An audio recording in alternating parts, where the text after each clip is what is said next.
Buenos días, escuchando en esta mañana y bueno, especialmente queremos saludar a nuestro hermano Silvestre que estará en su casa con la recuperación de su cadera y bueno, pues nos acordamos de él y le echamos de menos todos y pedimos que el Señor pueda sanar completamente y restaurar su cadera y los problemas que le han surgido.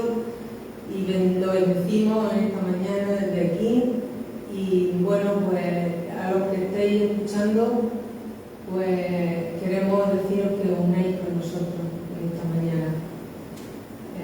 Así que vamos a comenzar a alabar a nuestro Dios porque Él es digno de gloria. Cuando hay risa, cuando hay llanto, como dice la alabanza, cuando hay alegría o cuando hay tribulación, en todo momento alabamos a Dios. A ti, el alfa y la omega, el principio y el fin, el gran sol rindo. A ti, el todopoderoso, el que es y que será.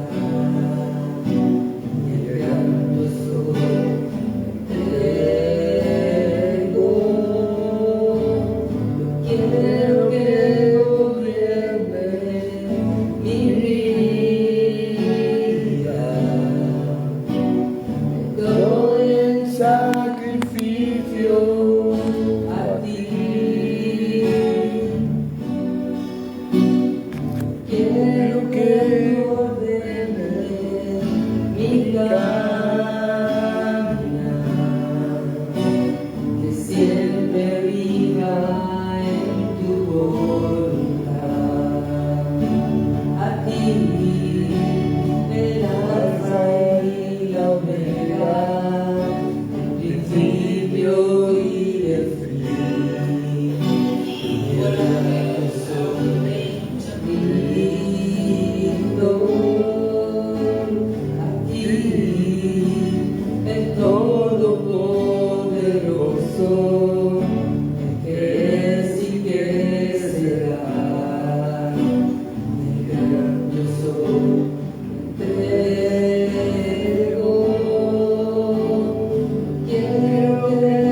somos, Señor.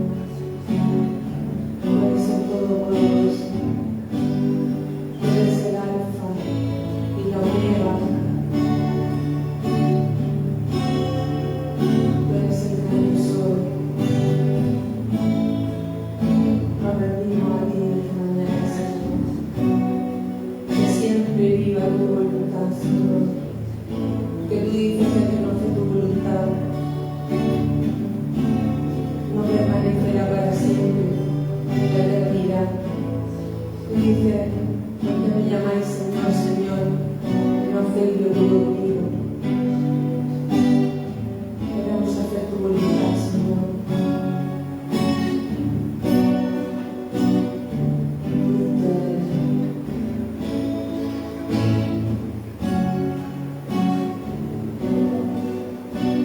Que siempre viva en tu voluntad.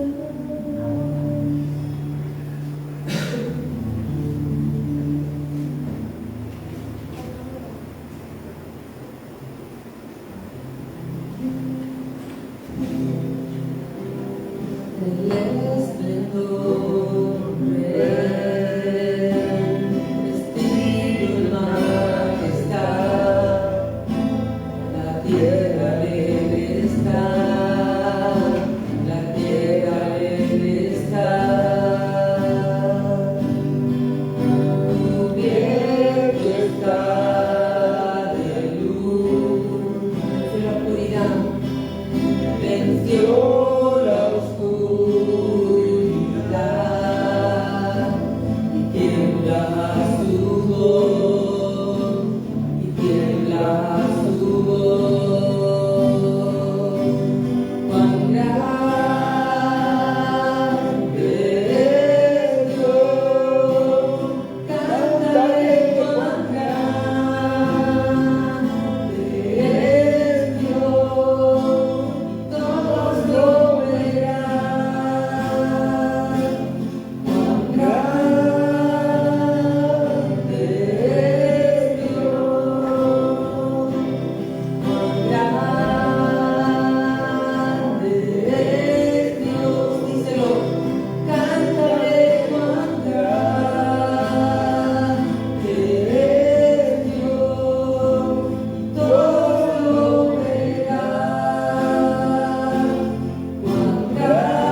Rey de Reyes.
Ayúdanos en estos tiempos donde lo malo es bueno y lo bueno es malo, Señor. Donde no hay gordura, Señor. Ten misericordia de nuestra familia, Señor. Ten misericordia de nuestros vecinos, Dios mío. Ten misericordia de los que nos rodean, en los trabajos, en las tareas, Señor. Ayúdanos, Señor, a ser luz. Y a decir que tú eres grande, Señor. Bendito eres, Padre.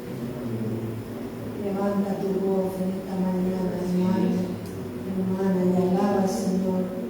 Alábale, alábale en todo tiempo.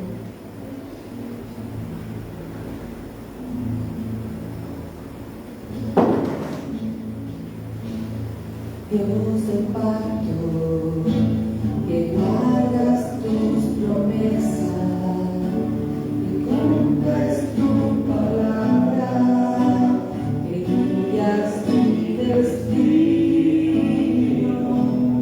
Dios del pacto, confío en tus promesas, descanso en tu palabra, por tu gracia estoy.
que nos persigue, Señor, que deja el 99 y va por la perdida, Señor.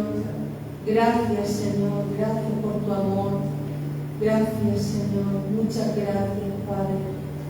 Tú pagaste el precio, Señor, por cada uno de nosotros, Señor. Gracias porque tu amor es sin condiciones, Señor. Gracias, Padre. Gracias, Señor. Has sido bueno con nosotros, Señor. Gracias, Padre. Gracias, Señor. Bendito eres, Señor. Te amamos, Señor. Que nos amó, testigo fiel, exaltaré aquel principio y fin, al Creador adoraré, aquel que nos amó, testigo fiel, exaltaré aquel principio y fin, al Creador adoraré.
digno de adoración, Señor.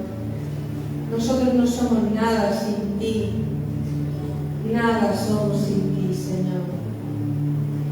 Gracias por tu amor, gracias porque tu amor nos sostiene, Señor. Bendito eres, Padre, eres imparable.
nuestra sed, ni la moda, ni el dinero, ni la fama, ni los placeres.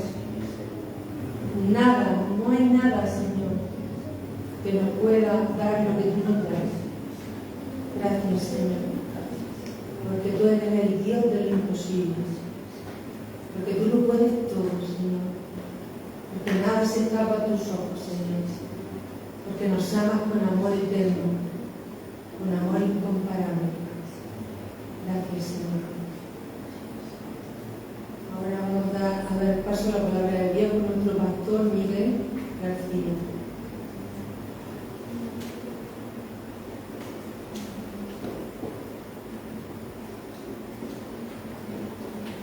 Muy bien, Señor. Vamos a pedir que los niños salgan aquí delante y vamos a orar. Y pasarán a la escuela dominical para que ellos también puedan recibir de Dios aquello que Dios necesita.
Gloria al Señor. Dios es bueno. Vamos a orar al Señor para presentar su palabra en oración. Señor, queremos darte las gracias un domingo más por el privilegio que nos da de estar en tu presencia, Señor, porque no hay nada más hermoso, no hay nada más importante, no hay nada mejor que estar a tus pies, Señor, que escuchar tus palabras, que, Señor, ser ministrados por tu Espíritu. Yo te pido, Señor, que tú puedas usarte de mí para hablar a tu pueblo, Padre, que tú des vida a tu palabra, para que tu palabra pueda realizar la obra para la cual tú la envías. Que tu Espíritu, Señor, pueda tocarnos, pueda hacer que estemos atentos a tu voz, Señor, y que tú nos ayudes a vivir tu palabra, que no seamos solamente oidores o leedores olvidadizos de tu palabra, sino que seamos hacedores, Señor. En el nombre de Jesús. Amén. Hoy quiero empezar resaltando el hecho de que la Biblia no es un libro normal. Yo sé que los que estáis aquí lo sabéis, pero para los que me escucháis por internet, tenéis que tener claro que la Biblia no es un libro más, no es un libro normal. La Biblia es un libro, un conjunto de libros maravilloso que se va actualizando con el tiempo, con el paso del tiempo. Esta es una de las pequeñas pruebas, una de las muchas pruebas de que la Biblia no es una creación humana, sino que fue diseñada y creada por una mente superior a la del ser humano, que tiene control de la historia, que está por encima del tiempo. Porque ¿qué libro escrito por un humano puede seguir siendo actual cerca de 2000 años después de su terminación? ¿Qué libro transmite enseñanzas tan útiles ahora, 2000 años después de haber sido escrito, que cuando fue escrito? ¿Qué libro normal puede haber sido escrito por más de 40 personas sin haber entrado en contradicciones, sino que cada libro refuerza los principios morales del anterior, siguiendo un mismo hilo argumental. ¿O qué otro libro existe que haya necesitado de 1500 años, se dice pronto, pero entre el primero y el último libro de la Biblia transcurrieron 1500 años aproximadamente? ¿Qué libro escrito por humano puede haberse escrito a lo largo de más de 1500 años, manteniendo su frescura desde la primera hasta la última página? Y la última pregunta que quiero hacer en esta mañana para hacernos reflexionar acerca de que la Biblia no es un libro cualquiera, sino que es la palabra de Dios, es: ¿qué otro libro puedes leer y releer las veces que quieras, que siempre te habla algo nuevo? Cuando tú coges un libro, por muy gordo que sea, puede ser el Quijote, cualquier libro, por gordo que sea, y lo lees una vez, te puede parecer muy interesante, lo lees dos, sigue pareciéndote interesante, pero a la tercera o cuarta vez, como ya sabes lo que vas a leer, empiezas a perder la atención en lo que estás leyendo, porque ya sabes lo que va a decir. Sin embargo, la Biblia, cuando la leemos con hambre y sed de Dios, con el deseo, con la voluntad de oír la voz de Dios, por muchas veces que hayas leído la Biblia, Dios siempre habla algo nuevo. La Biblia es un pozo sin fondo de riqueza y sabiduría. La Biblia es una fuente inagotable de alimento espiritual al que puede acudir cualquier persona en busca de alimento espiritual cada vez que tengamos hambre.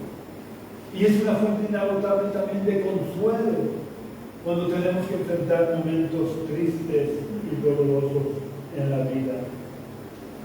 La Biblia es uno de los mayores tesoros que Dios le ha dado a la humanidad, aunque la humanidad la persiga y trate de destruirla.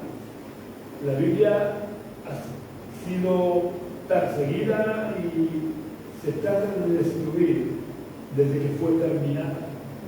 Desde las persecuciones de los emperadores romanos hasta actualmente, 2000 años después, siguen habiendo países donde está prohibido tener una Biblia y donde cuando se coge a alguien con una Biblia se le encarcela y la Biblia se destruye.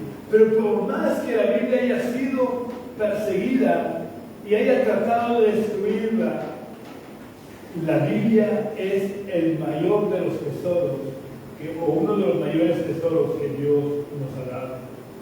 Y el destruir la Biblia es misión imposible, no lo de la película, es la auténtica misión imposible. Porque Jesús dijo que el cielo y la tierra pasarán, pero mis palabras no pasarán. Por eso, por más que se persiga, la Biblia nunca será destruida. La Biblia es realmente indestructible y mira que llevan siglos tratando de hacer que desaparezca. O no persiguiéndola físicamente en los países democráticos, pero persiguiendo sus enseñanzas, luchando contra sus enseñanzas. Pero la Biblia sigue ahí 21 siglos después, tan actual y fresca como el primer día que fue terminada, porque Dios es el que inspiró a sus autores humanos. Y es Dios el que la protege y la guarda generación tras generación, porque es el canal principal a través del cual Dios se comunica con nosotros los seres humanos. Se puede comprobar, estudiando un poco la historia, se puede comprobar y contrastar fácilmente que cuanto más se persigue a la Biblia y más tratan de alejar a las personas de sus enseñanzas, tanto más hay personas que se rinden de corazón a sus enseñanzas y tratan de vivir por y para poner por obra en sus vidas los valores y los principios establecidos por Dios en su a pesar de que en muchos lugares eso suponga poner en peligro sus vidas. La Biblia, a diferencia de cualquier otra obra de literatura clásica, no oculta los fallos de sus héroes, sino que los describe tal y como son realmente, para que nos demos cuenta de que Dios no busca a personas perfectas, sino que busca a personas normales, con sus fallos y sus aciertos, pero que se dejan moldear y modelar por Él. Dios, a lo largo de toda la Biblia, ha permitido que se conocieran los fallos y los aciertos de todos sus siervos, para que nos diéramos cuenta de que todos ellos fueron hombres de carne y hueso, como cada uno de nosotros. Por lo que si Dios pudo usarlos a ellos, a pesar de sus muchos fallos y de sus muchos errores, también puede usarnos a cada uno de nosotros, a pesar de nuestros fallos, a pesar de nuestras debilidades, si somos capaces de rendir nuestros corazones a Él. Una de las cosas que Dios quiere que entendamos al permitir que hayan quedado registrados los fallos de sus siervos, no es que los critiquemos o los menospreciemos o los creamos mejores que ellos, sino que podamos aprender de sus errores para que nosotros no caigamos en los mismos errores que ellos. Y además aprendamos de que si caemos y nos volvemos a Él arrepentidos, Él nos perdona, olvida nuestro pecado y nos restaura, porque Dios es un Dios de restauración. Esto es importante, no es por casualidad que Dios ha permitido que se incluyeran los fallos de sus siervos. Él quiere que aprendamos de que si 100 veces caemos y 100 veces nos arrepentimos, 100 veces Él nos levanta y nos restaura. No importa lo grande y lo grave que hayan sido nuestros pecados, si nos arrepentimos de verdad, Dios nos perdona. Vamos a ver de forma rápida algunos pecados de los que son considerados de sus mejores siervos. Y es curioso que estos hombres que consideramos grandes hombres de Dios cometieron pecados horribles a ojos humanos, que delante de cualquiera de nosotros hubieran quedado descalificados de por vida como siervos de Dios. Pero gracias a Dios no somos nosotros los que tenemos que establecer quién es apto o no para servir a Dios. Dios escoge a aquellos que tienen un corazón sensible, aunque tengan debilidad. Porque cualquier persona que tiene un corazón sensible se arrepiente, se vuelve a Dios y Dios lo perdona. El primero de los ejemplos que quiero que veamos es muy conocido. Bueno, los dos ejemplos son muy conocidos. El primero es Abraham. Quien no sabe que Abraham es considerado el padre del pueblo de Israel, pero también el padre de los cristianos por la fe. Este gran hombre de Dios, que fue capaz por la fe de estar dispuesto a sacrificar a su hijo. Pero si estudiamos su vida veremos cómo cometió varios pecados que nosotros consideraríamos graves o muy graves. En primer lugar, porque empezó su vida cuando él ya tenía 70 años, pero empezó su vida de relación con Dios, obedeciendo a medias a Dios. Cuando hablamos de que Dios lo llamó y le dice, vete de tu tierra y de tu parentela, siempre decimos que Abraham obedeció a Dios. Y es verdad, obedeció a Dios, pero en un principio, obedeció a medias. Y la obediencia a medias es desobediencia. Abraham obedeció a medias porque Dios no solamente le había dicho que saliera de su tierra, le dijo, sal de tu tierra y de tu parentela. Sin embargo, cuando Abraham se fue, se llevó consigo a su padre y a su sobrino Lot. Esto provocó un retraso en el cumplimiento de los propósitos de Dios, el cumplimiento de la voluntad de Dios. Porque poco después de salir de su tierra, el padre murió. Y él tuvo que guardar el luto sin poder seguir avanzando hacia la tierra prometida. Y un tiempo después, los pastores de Lot se enfrentaron con los pastores de Abraham, lo que cumplió al final, lo que provocó al final el cumplimiento de la orden que Dios le había dado a Abraham, de que saliera de su parentela. Porque Abraham y Lot tuvieron que separarse para que los pastores de ambos tuvieran paz. Vemos como al final los planes de Dios se cumplen. Así que es mejor que obedezcamos totalmente a Dios desde el principio, que no hagamos como Abraham de obedecer a media, porque lo único que provocamos cuando obedecemos a Dios a media es que sus planes y sus propósitos, con sus bendiciones y sus promesas, se retrasan. El siguiente pecado que vamos a ver que cometió Abraham es el de querer ayudar a Dios a que Dios cumpliera su promesa de darle un hijo.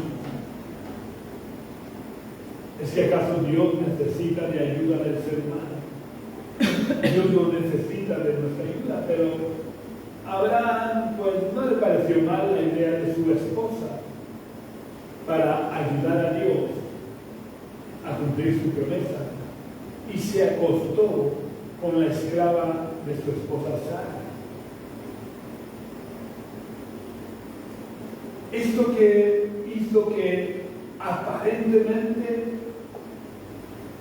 obtuvieran lo que Dios les había prometido, a la larga provocó grandes problemas. Porque todo lo que obtenemos, aunque aparentemente sea similar a lo que Dios nos había prometido, todo lo que obtenemos fuera de la voluntad de Dios no puede salir bien, ni puede ser una bendición. Así que con el correr de los años, Abraham tuvo que echar de su lado a su hijo Ismael junto con su madre. Pero esa no fue la única consecuencia negativa de haber tratado de ayudar a Dios, porque la enemistad de los descendientes de Ismael y los descendientes de Isaac sigue hasta nuestros días. ¿Sabéis? Los árabes son descendientes de Ismael y Israel son los descendientes de Isaac. Y aún hoy en día los árabes y los israelitas tienen grandes y graves problemas de convivencia. Y el último pecado que cometió Abraham, bueno, el último que vamos a ver, y que para mayor gravedad lo cometió 2 veces, es que estuvo dispuesto a que se acostaran con su mujer con tal de él salvar su vida, en vez de confiar en la protección de Dios. Es decir, él en 2 momentos de su vida dejó de confiar en el poder de Dios, dejó de confiar en la protección de Dios, e ideó un plan para tratar de salvar su vida, sin darse cuenta que Dios le había dado unas promesas y que por tanto nadie le podría quitar la vida. Pero él dejó de confiar en Dios y dijo que su esposa era su hermana, y no le importó que se fueran a acostar con ella con tal de salvar su vida. Y Dios tuvo que intervenir para que por ese acto de cobardía su mujer no tuviera que adulterar. Pero si por Abraham fuera, su mujer hubiera adulterado para salvar su vida. Pero a pesar de estos fallos, nuestras debilidades, estos pecados, que para nosotros realmente son grandes, graves y gordos. ¿Qué dice la Biblia de Abraham? Vamos a leerlo en Santiago capítulo 2 y versículo 23.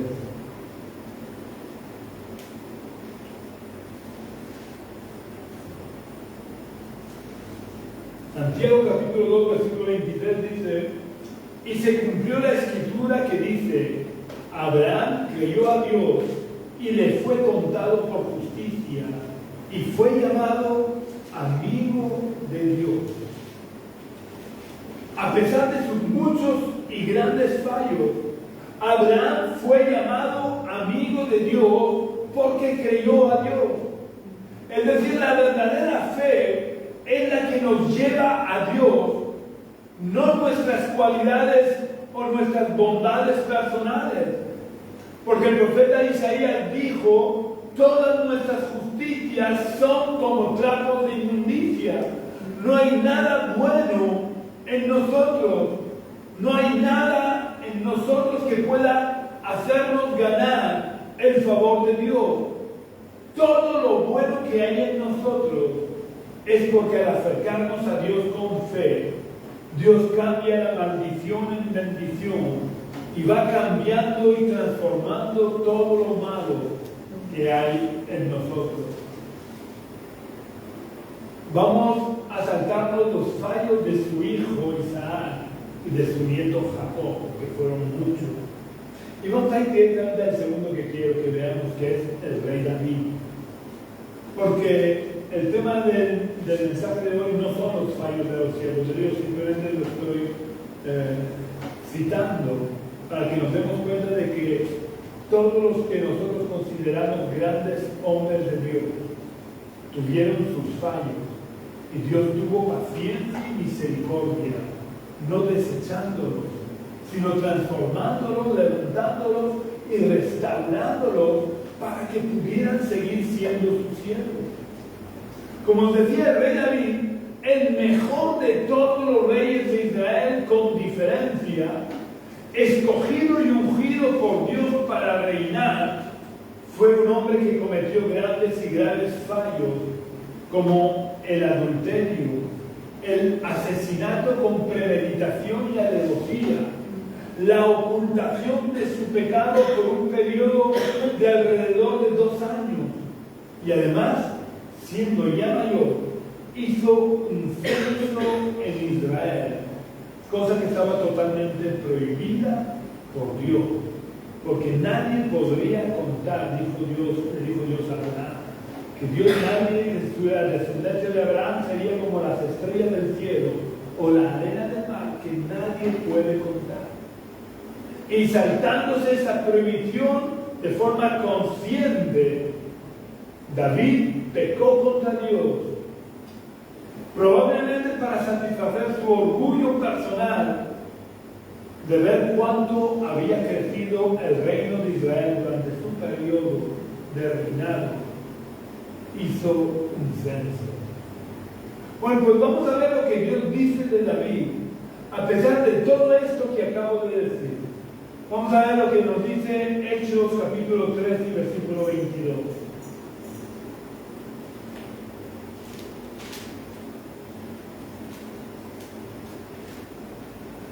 En Hechos capítulo 13, versículo 22, Lucas nos relata: quitando les levantó, se refiere a Saúl, quitando les levantó por rey a David, de quien dio también testimonio diciendo: he hallado a David, hijo de Isaí, varón conforme a mi corazón, que hará todo lo que yo quiero. ¿Por qué Dios dice de David que es un varón conforme a su corazón, a pesar de los grandes y graves pecados que había cometido? Porque David, a pesar de sus fallos y debilidades humanas, siempre se acercó a Dios con fe, confiando en la misericordia y en la gracia de Dios. David nunca confió en su potencial personal, sino que siempre confió en Dios. Y Dios pudo usar a David por esa sensibilidad y esa disposición que David tuvo siempre para obedecer a Dios.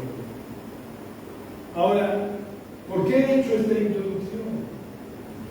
Para hablar de otro gran siervo de Dios mucho más desconocido, a pesar de ser autor de un libro. Además, este hombre es considerado como un profeta filósofo. Este gran hombre de Dios se atrevió a discutir con Dios y a pedirle explicaciones a Dios. Es curioso como Dios, el Dios todopoderoso, obra a veces y tolera que simples humanos como nosotros le cuestionemos y le pidamos explicación. Debo de decir que Dios no siempre responde a nuestra petición de explicación. Por ejemplo, a Job, Dios no le dio ninguna explicación de por qué había permitido que le sucedieran todas esas terribles cosas que le sucedieron. Cuando Dios se manifiesta a Job, Dios solamente se limita a hacerle reflexionar a Job acerca de su soberanía y de que como Él es soberano, hace lo que Él estima oportuno. Si vamos al profeta Habacuc, que es el profeta al que me estaba refiriendo, que es considerado como un profeta filósofo, si leyéramos el primer capítulo, podríamos preguntarnos, pero yo me lo preguntaría, yo que soy más espiritual que Habacuc, espero que se entienda la ironía. Yo le diría a Habacuc, bueno, pero ¿quién te has creído que eres para hablarle así a Dios? Como muestra de esa actitud que nosotros como santos evangélicos condenaríamos y no consentiríamos a nadie, voy a leer solamente cómo empieza el capítulo 1. Y vamos a leer en Habacuc capítulo 1 y versículo 2, donde el profeta se dirige a Dios en los siguientes términos. Daros cuenta en cómo se dirige el profeta a Dios. Y veréis por qué digo que nosotros los santos evangélicos no se lo permitiríamos a nadie hablarle así a Dios. Habacuc 1:2 dice: ¿hasta cuándo, Jehová, gritaré sin que tú escuches y clamaré a causa de la violencia sin que tú salves? Vuelvo a hacerme la pregunta, pero ¿quién se ha creído a Habacuc para hablarle así a Dios? Y eso no es más que el versículo 2. Pero todo el capítulo está plagado de preguntas y peticiones de explicaciones de Habacuc a Dios. Que si nosotros fuéramos Dios, estoy seguro que no las hubiéramos tolerado.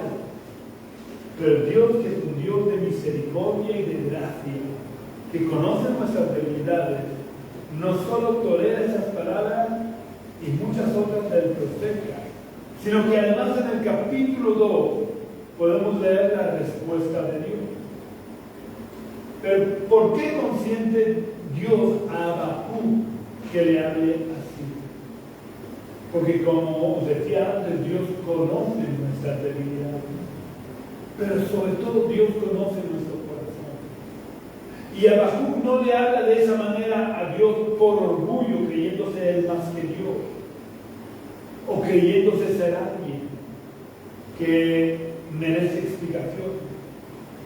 Habacuc, aunque quizás no esté usando la forma más adecuada de dirigirse a Dios, le habla a Dios desde el corazón, y esto es lo que Dios quiere, que le hablemos desde el corazón. Muchas veces he oído decir, como quizás yo he dicho, cuando estás pasando por ciertas circunstancias, no te preguntes o no le preguntes a Dios por qué, sino para qué. Bueno, pues aunque le preguntes por qué, no pasa nada.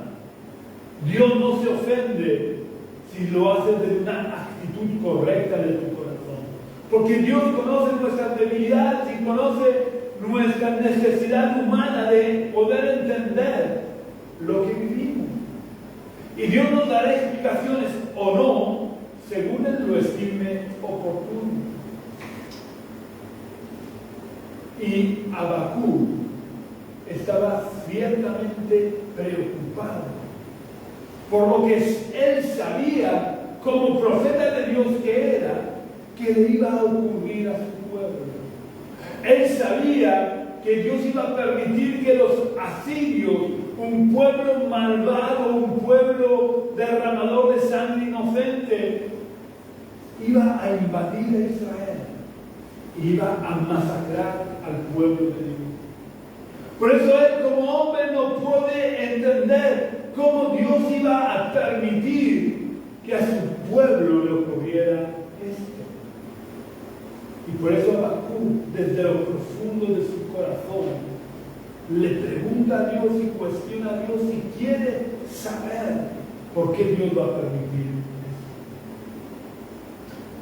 esto. Habacuc, a pesar de su preocupación y de sus formas, quizás poco adecuadas a nuestro entender, pero Habacuc es un hombre con un corazón sensible a Dios. Un hombre dispuesto a confiar en Dios, aunque todas las predicciones de destrucción que se estaban cerniendo sobre Israel se cumplieran. Habacuc estaba dispuesto a seguir siendo fiel a Dios, aunque no entendiera nada. Por eso Dios no se siente ofendido por el tono y las palabras utilizadas por Habacuc para dirigirse a él. Y si leemos el capítulo 2 de Habacuc, veremos como con tranquilidad y sin reproche Dios le contesta al profeta Habacuc. Pero quiero resaltar el versículo 1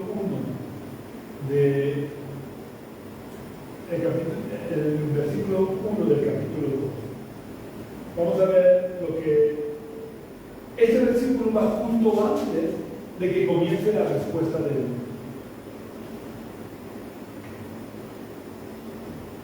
Y si de verdad entendemos estas palabras del profeta, nos daremos cuenta por qué Dios no se ofende por la petición de explicaciones del profeta. Habacuc dice en el capítulo 2, versículo 1: en mi puesto de guardia estaré, sobre la fortaleza afirmaré el pie, velaré para ver lo que se me dirá y qué de responder tocante a mi queja.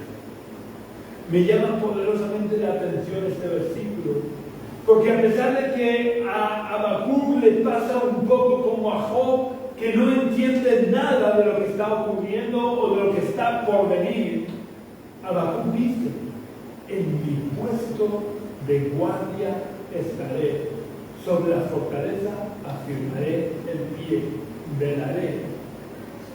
Y luego sigue avanzando. No importa lo que pase lo que pase, Habacuc está dispuesto a estar en su puesto de guardia, a mantener sus pies sobre la fortaleza y a velar. ¿No nos dice esto nada? ¿Estamos nosotros dispuestos a mantenernos en nuestro puesto de guardia cuando las cosas nos vayan mal? ¿O preferiremos dar la espalda y huir lo más rápidamente posible? ¿Estamos nosotros dispuestos a mantener nuestros pies sobre la fortaleza? ¿Estamos dispuestos a velar cuando el viento nos sople en contra, como estaba soplando con fuerza contra el profeta? ¿Sabéis lo que significa para nosotros estar en nuestro puesto de guardia con los pies sobre la fortaleza y velar? Para que lo entendamos mejor, para que podamos traducir estas palabras del profeta del Antiguo Testamento a palabras del Nuevo, vamos a ver lo que dijo Jesús a sus discípulos en Mateo capítulo 6 y versículo 41. Mateo 6, 41, Jesús dijo,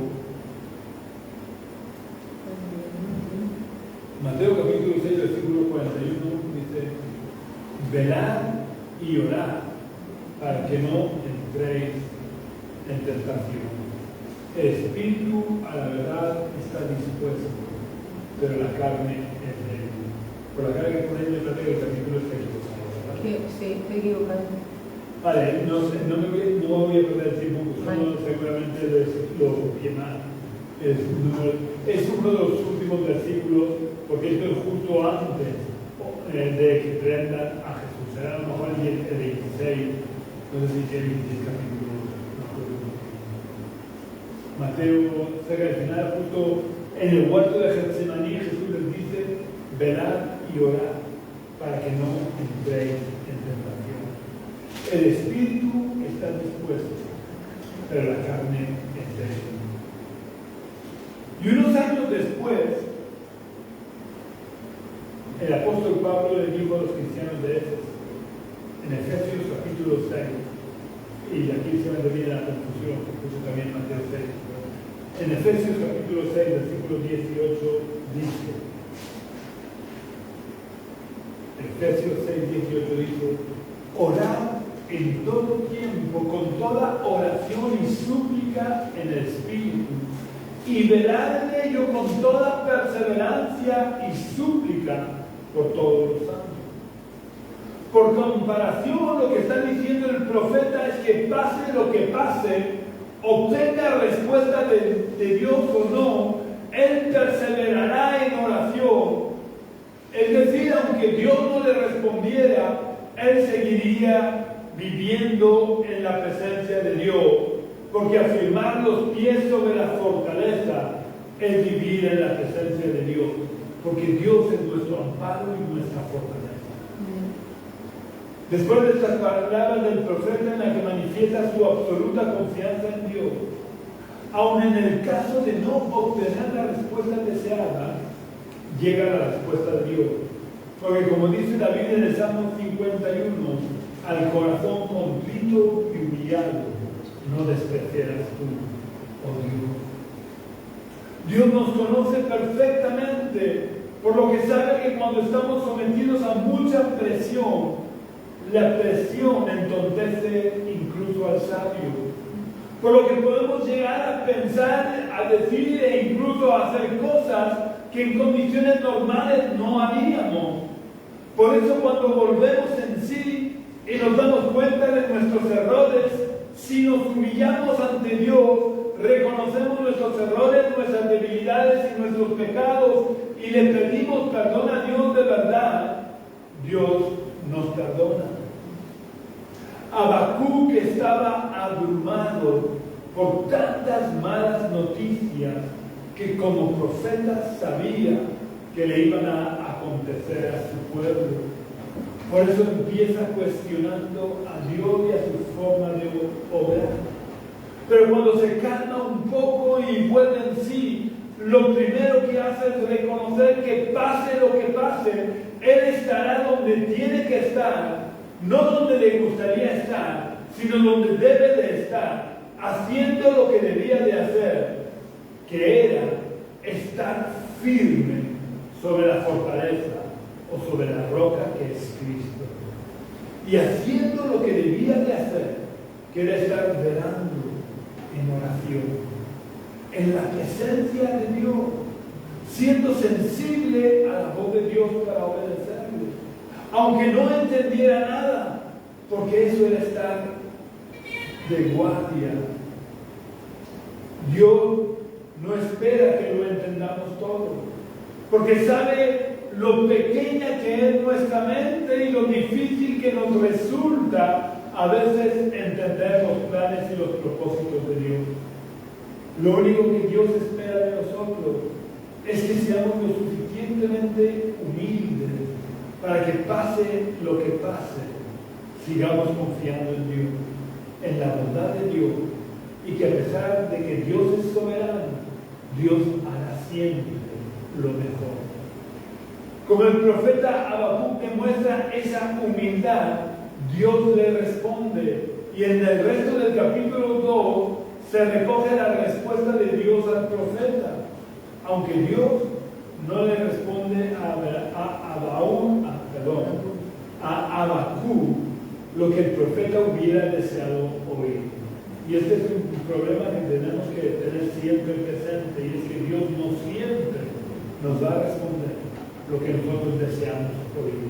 Y Dios no le dijo al profeta lo que el profeta le hubiera gustado escuchar de Dios, de que se había arrepentido de cumplir sus planes de castigo contra Israel, utilizando para ello el peor de los pueblos, el más malvado y sanguinario que había en aquel entonces. Pero la respuesta de Dios no fue la que Habacuc deseaba. Dios le dijo que iba a cumplir el castigo sobre Israel. Y a pesar de esa respuesta que a Habacuc no le gustaba, Habacuc se abandona en los brazos de Dios, confiando en los justos juicios de Dios y en la misericordia de Dios. Y en ese acto de confianza en Dios, Habacuc escribe uno de los cánticos más bonitos que jamás se han escrito acerca de la confianza en Dios, para que nosotros aprendamos a confiar en Dios, aun en la mayor de las adversidades que tengamos que pasar.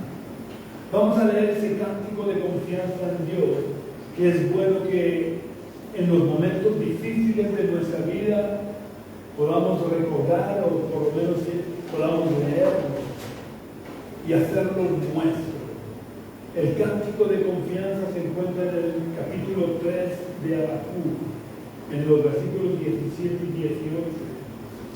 Habacuc capítulo 3, versículos 17 y 18 dice: aunque la higuera no florezca, ni en las vides haya fruto, aunque falte el producto del olivo y los labrados no den mantenimiento, aunque las ovejas sean quitadas de la majada y no haya vacas en los corrales, con todo yo me alegraré en Jehová y me gozaré en el Dios de mi salvación.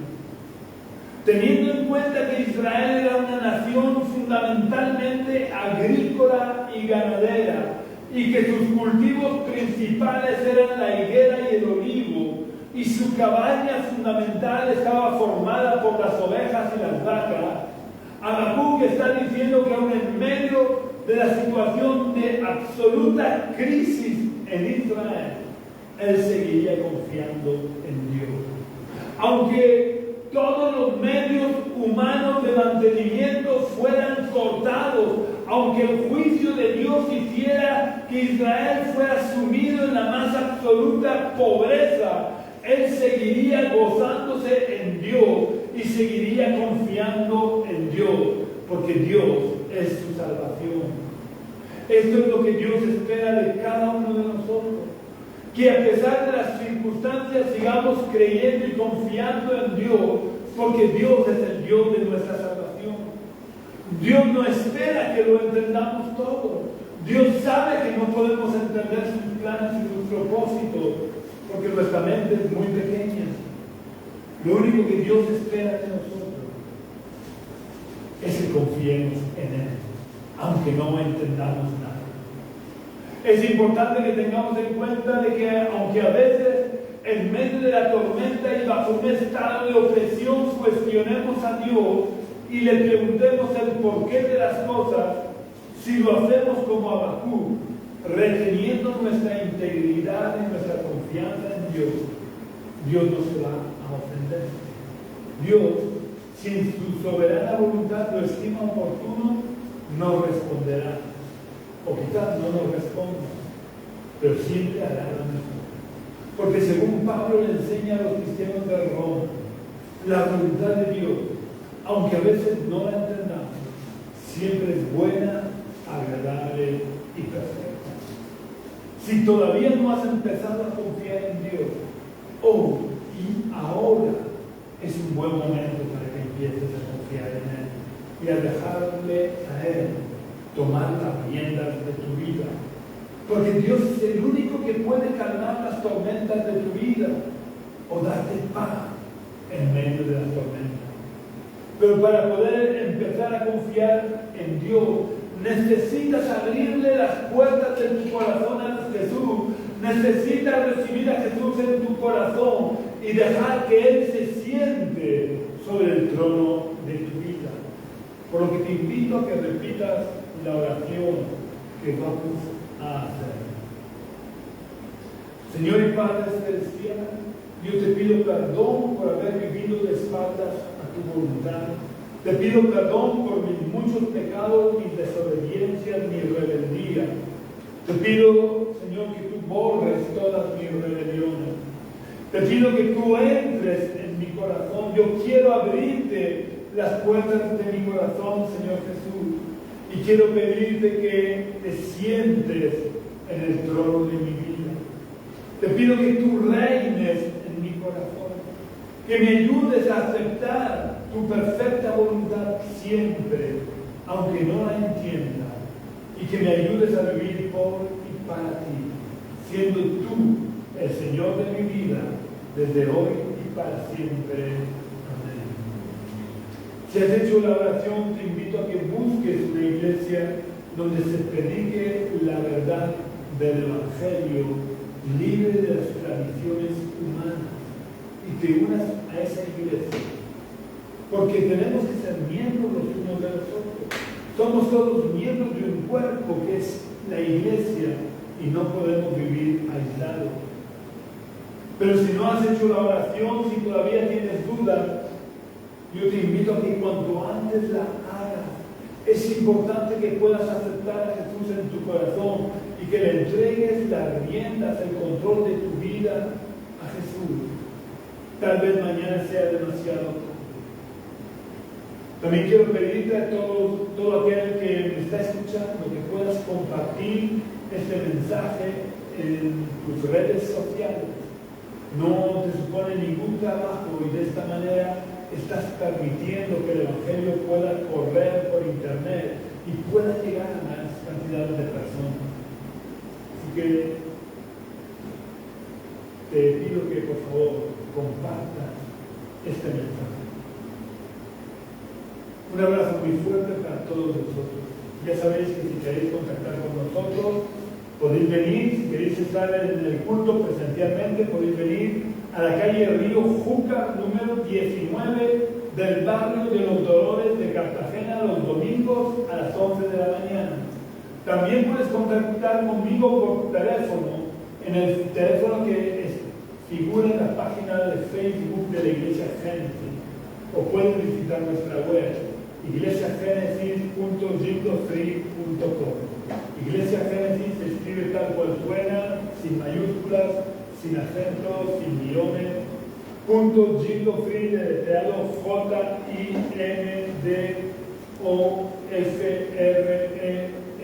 JINDOFREE.com.